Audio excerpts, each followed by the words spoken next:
Hi friends, welcome to my channel. Amar ఇంటికి రాగానే ఆ పంచగుచ్చి అడగడానికి రామ్మూర్తి కంగారుగా అమర్ దగ్గరికి వెళ్ళబోతూ ఉండగా రామ్మూర్తి కింద పడకుండా అమర్ పట్టుకుంటాడు. ఏమైందండి, ఇంత గాబరాగా ఎందుకున్నారు, ఇంతలా ఎందుకు కంగారు పడుతున్నారు అని అమర్ రామ్మూర్తిని అనగానే ఇక రామ్మూర్తి ఇలా అడుగుతూ ఉంటాడు అమర్ని.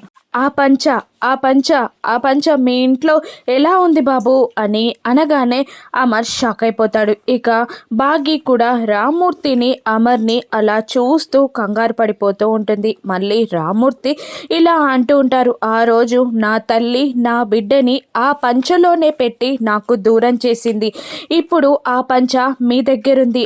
ఆ పంచ మీ దగ్గరికి ఎలా చేరింది? నా కూతురెవరో మీకు తెలుసా?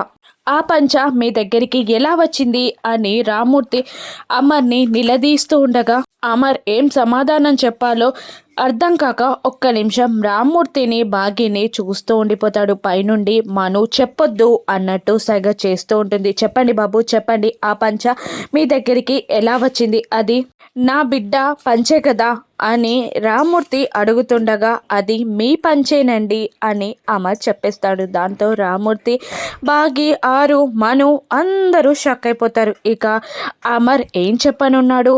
ఆరు రామ్మూర్తి గారి కూతురే అని రామ్మూర్తికి బాగీకి నిజం చెప్పేస్తాడా?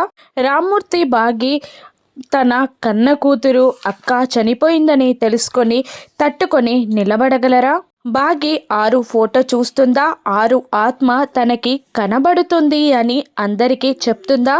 తన కన్న వాళ్ళ గూర్చి తెలుసుకున్న ఆరు ఏం చేయనుంది? పైకి వెళ్ళనుందా? రానున్న ఎపిసోడ్స్లో చూద్దాం. Thank you for watching.